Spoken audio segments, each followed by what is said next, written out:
Indonesia tidak akan merdeka kalau tanpa politik identitas. Betul. Nggak akan mungkin merdeka. Karena identitas Islam lah yang membuat masyarakat muslim bergairah untuk melawan kolonial. Ini identitas asing, identitasnya penjajah, kita identitasnya pribumi dan muslim. Para sahabat Nabi ketika di antara orang-orang Arab Quraisy di kota Mekah Al-Mukarramah ketika awal Islam bermula gitu ya. Ada satu di antara mukmin itu yang berbeda etnik, berbeda ras, berbeda kulit, yaitu sosok Bilal bin Rabah. Nggak punya identitas, maka akan kesulitan mengurus kakak dan lain-lain. Wah, banyak. Kayak banget.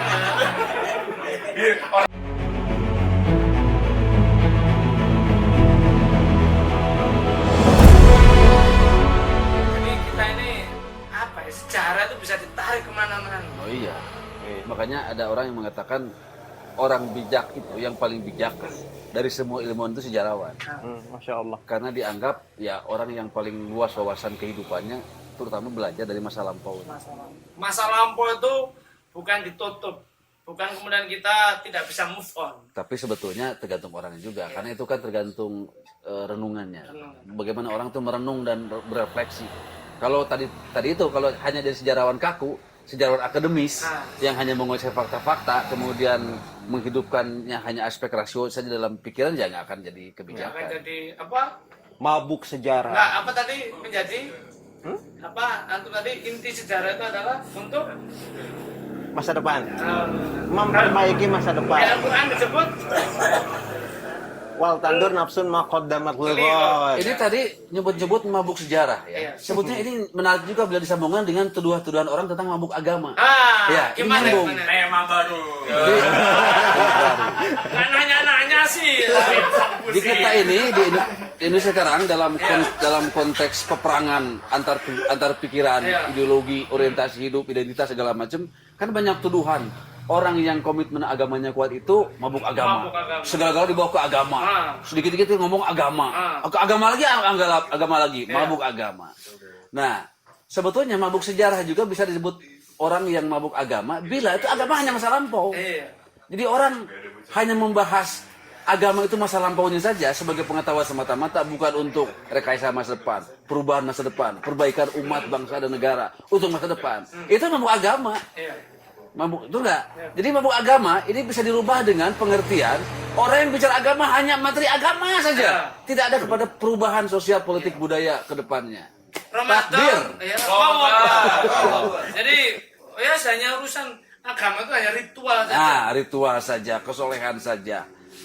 Hanya puasa, tarawehan, baca Quran, pengajian saja. Gitu.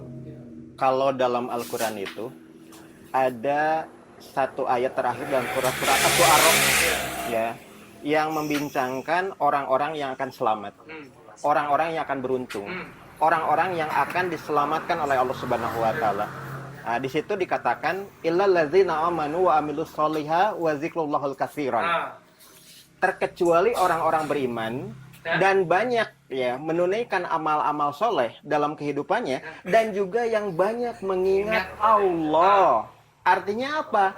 Artinya hanya orang-orang beriman yang beramal soleh dan mengingat Allah sajalah yang nanti akan diselamatkan. Artinya apa? Ketika belajar sejarah, belajar agama, ya jangan sampai mabuk. Yang namanya mabuk itu kan nggak sadar dia. Untuk apa dia belajar gitu kan?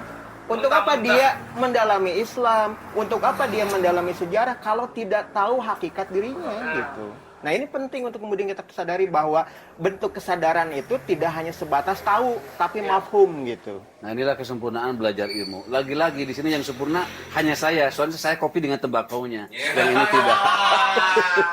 Ada tembakau jangan nggak, saya mau ini. Saya mau kecapitan ya, Ini Mekah, ini Madinah.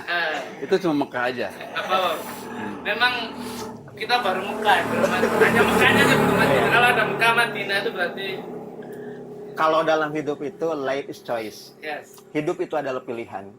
Mau mengopi saja atau plus Wah, ini pertengkaran bisa panjang, ini tutup. Enggak. Saya mohon maaf, saya di kubunya, walaupun saya nggak ngutut, saya di kubunya Pak Mufli.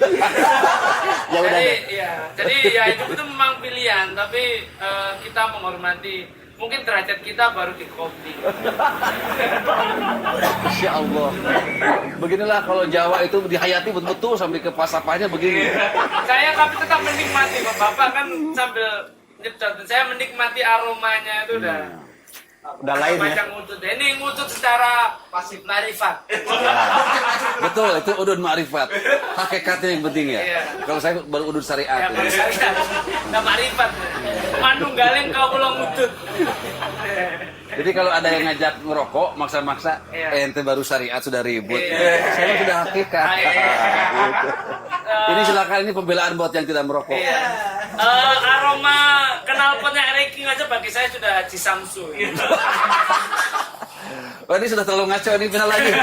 Sudah terlalu jauh. Ya ini amazing sekali. Mungkin ada dari Komentar, para komentar. hadirin, Jangan pertanyaan lah, pertanyaan orang awam. Ini kan orang pintar semuanya. Iya. Komentar. hadirin hadirat ada yang komentar atau ingin tampil di kamera juga nggak apa-apa. Ya. Komentarnya bukan ingin tidak tahu, tapi untuk menghangatkan Iya. suasana. Silakan. Mumpung ini baru kali ini ada podcast forum terbuka. Jadi kan busir kalah ini, bukan lagi close the door ini, open the door. Door.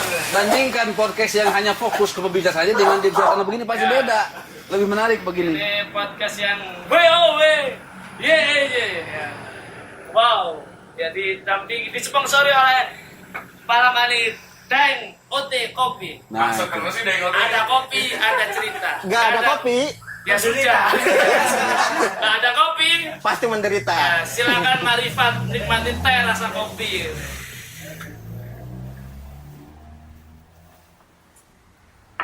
Silakan. Ini cerita-cerita ya. Saya tadi ini balik lagi ke kita tarik ke belakang karena Ya. secara itu saya masih ingat itu. Masih tentang rokok bukan? Enggak, ini tentang Agustusan. Agustusan. Dulu kiai di kampung saya itu sampai ngomong begini, Agustusan kok lomba apa namanya makan kerupuk, lomba balap karung. Lalu apa nanti kalau misalnya ada penjajah lagi datang kita tuh berperang dengan balap karung. Boyo adakan lomba tuh minimal, dia bilang tuh minimal. Kita tuh kaum muslim diadakan lomba sholat khauf. Sholat khauf, saya dulu sholat khauf itu apa ya? Memang nggak ada. Di sekolah Islam aja sholat khauf itu nggak diajarkan. Tapi ini menarik karena kita akan menghadapi satu situasi yang tidak mungkin tidak. Ya dunia itu kan nggak selamanya lempeng gini. Dan itu kita perlu menengok. Ya, saya kira gini ya, itu tidak perlu disalahkan juga, Iya. tidak perlu terlalu lah terlalu disalahkan karena itu ya itulah kesadaran masyarakat Iya. kita, kesadaran masyarakat Indonesia pertama yang memang dijauhkan dari sejarahnya, dilupakan dengan sejarahnya, dimaknainya rendah hanya sebagai sebuah perayaan-perayaan kecil. Nah ini kan juga sebagai peluang dan tantangan. Artinya bagi orang-orang Islam, terutama umat Islam yang sadar tentang ini, ya bikin aja sendiri. Kan gitu, perlombaan-perlombaan atau acara Agustusan yang lebih bermakna. Satu tadi misalnya bisa perlombaan racik kopi tapi dengan maknanya. Yang kedua lomba penulisan sejarah atau menghafal sejarah atau lomba mengungkap sejarah yang benar atau mengungkap lomba peranan Islam dalam kemerdekaan, kan bisa begitu, khusus buat komunitas masyarakat Muslim itu lebih bermakna. Jadi itu biarlah kelompok yang hura-huranya saja, yang hiburannya saja. Tapi ada sebagian masyarakat yang dimotori oleh para tokoh Islam, orang yang sadar untuk menciptakan perlombaan-perlombaan yang lebih bermakna. Saya kira begitu, itu lebih mencerdaskan. Ini adalah tugas sejarawan Muslim yang mengaku sejarawan Muslim, alumni sekolah sejarah, guru sejarah, baik di sekolah Islam maupun di sekolah umum. Nah ini tugas Anda ini. Bisa. Saya moderator di sini, pembelaan gitu ya. Ya ini tugas Anda ini, jangan iya. Ya, ini Pak Mufli dan Kang Salman, King Salman. Ya. Kang Salman As-Sundawi, bukan King Salman As-Saudi. Kang Salman Al. Cuman beda satu huruf, Iya. King dan Kang, Iya. tapi beda hoki. Asal nggak King dan Kong aja. Nanti King Kong aja. Bahaya ini. Asal usul lomba makan kerupuk dari mana sih, Pak? Asal-usul lomba makan dari mana? Pertanyaan audiens. Ya ini pertanyaan menarik ini. Tapi Tapi itu dibahas terus asalnya dari mana sih? iya, kenapa sih kita itu kok lomba makan kerupuk? Kenapa nggak makan? Kelihatannya kalau makan nasi padang itu kelihatannya kurang, panitianya kehabisan duit. Ah, itu alasannya. Alasan itu ya. Iya. Karena kerupuk itu adalah makanan yang bisa diakses oleh semua pihak, Iya. semua golongan, dan biayanya sangat-sangat murah. Cuman tepung tapioka Hasil. dibentuk dan digoreng, udah selesai. Tapi yang saya paling nggak ngotak itu kalau kerupuk kan oke lah. Saya paling nggak ngotak itu makanan yang namanya seblak. Kerupuk itu kan digoreng. Tapi kenapa ini ada varian yang sangat bid'ah bahaya itu ya? Itu kerupuk malah direbus, campur sambel lagi. Ya Allah, dan itu mbak-mbak suka itu seblak itu ya. Wah, ini mengusik makanan ras terkuat di bumi loh nih, Pak. Wah, Gak apa-apa nih, kita kan pernah. Kalau ini bisa menyinggung, Iya nih. Iya. menyinggung kreativitas masyarakat Nih, membuat saya makanan. baru mulai langsung di blok. Ya, dikat yang tadi. oke, tenang aja kita bapak-bapak ini tetap ridho dan ikhlas ketika disuruh untuk membelikan seblak. Ya paling 15 sanggup ya. Belinya di puncak Gunung Cikuray juga siap. Ciparai. Jika ini Cikuray, Gunung Cikuray. Oh, Siap, Mbak. Siap teh gitu. Apalagi yang menarik. Identitas. Ya. Identitas itu yang tadi kan kita balik lagi ke awal. Banyak yang meragukan bahwa kita ini identitas inti dari masyarakat bangsa kita ini adalah Islam. Itu sampai sebenarnya kita ini benar nggak sih? Identitas itu adalah bagian dari kehidupan manusia. Iya.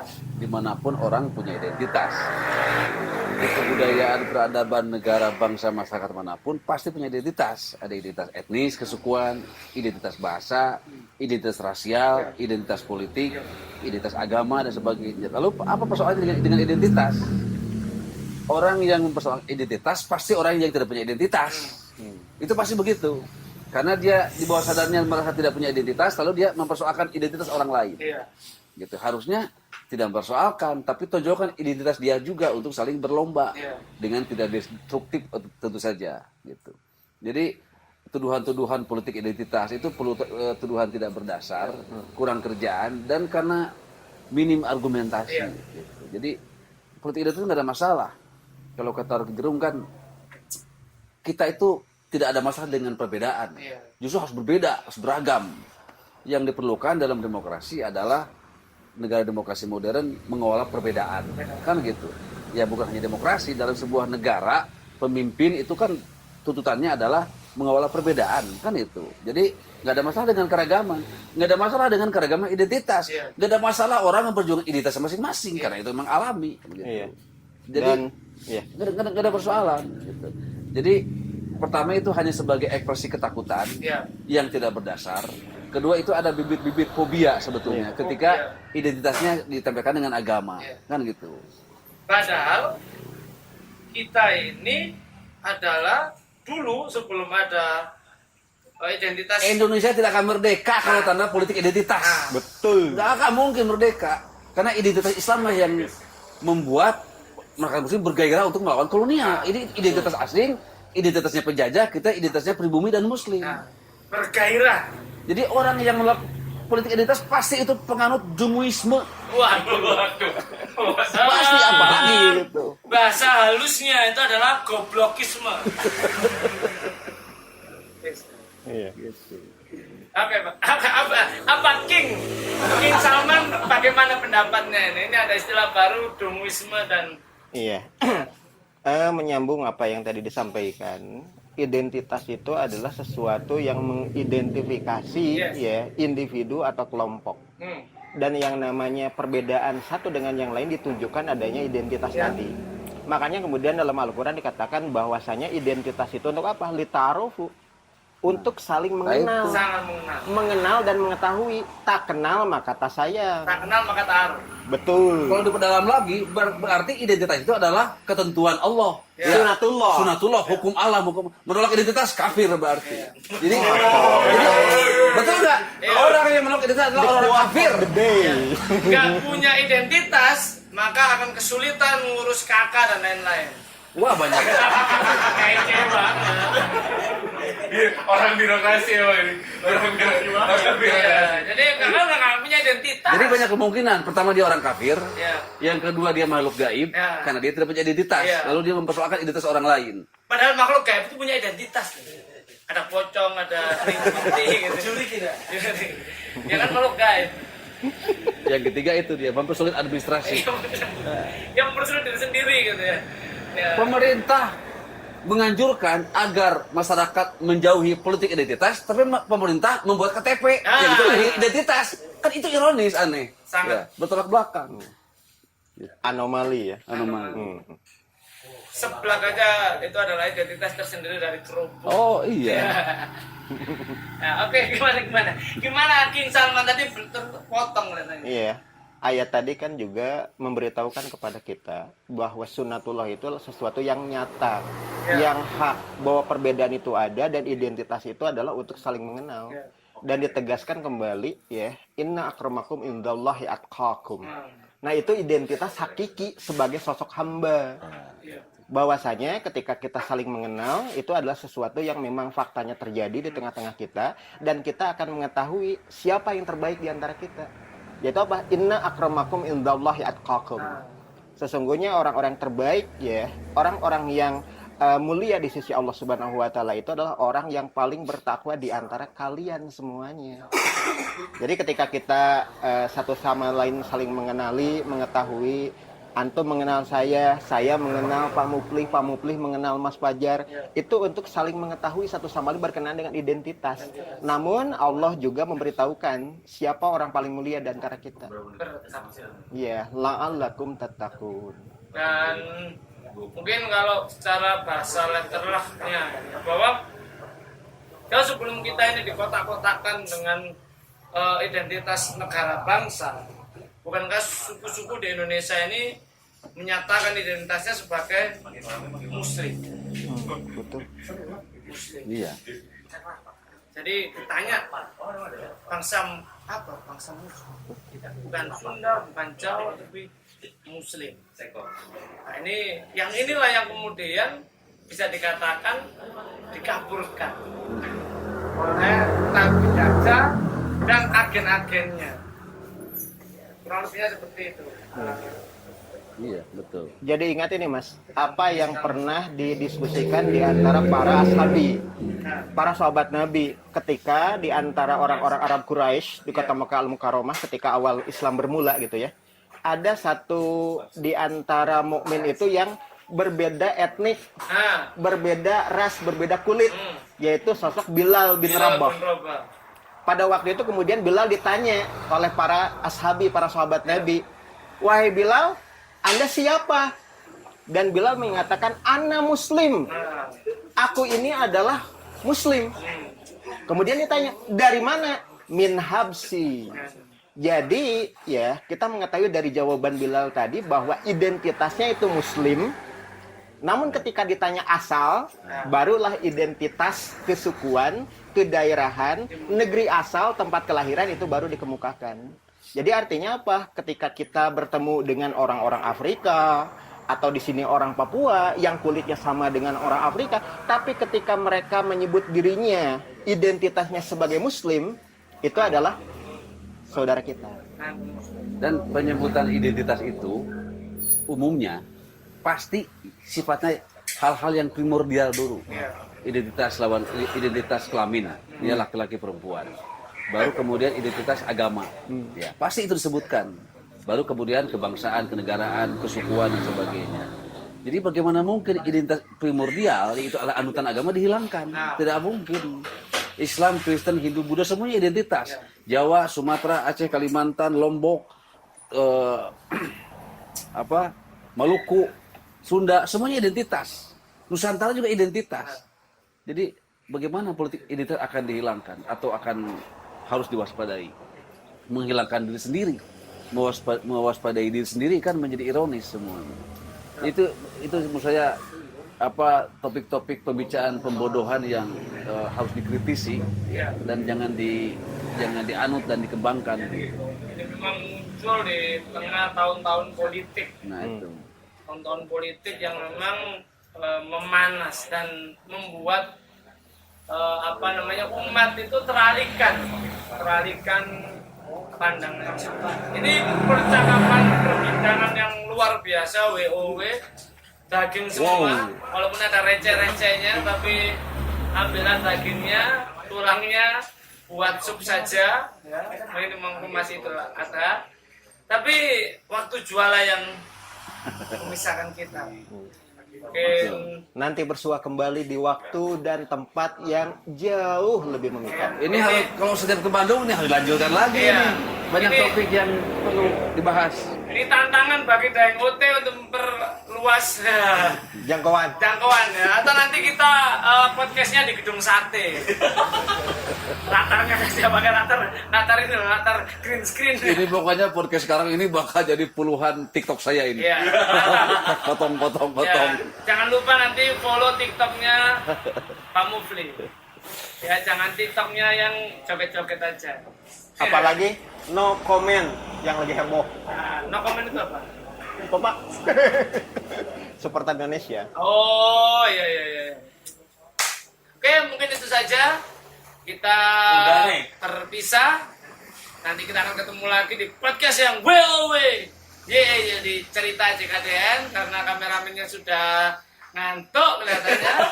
Ngopi dari Allah, tadi, hanya tabarakallah. ngeliatin orang ngopi dan orang nyebat. Ya mohon maaf, Mas kameramen.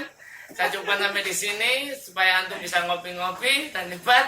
Ihdinas siratal mustaqim. Wassalamualaikum warahmatullahi wabarakatuh. Waalaikumsalam Assalamualaikum warahmatullahi wabarakatuh. Oh, Mantap.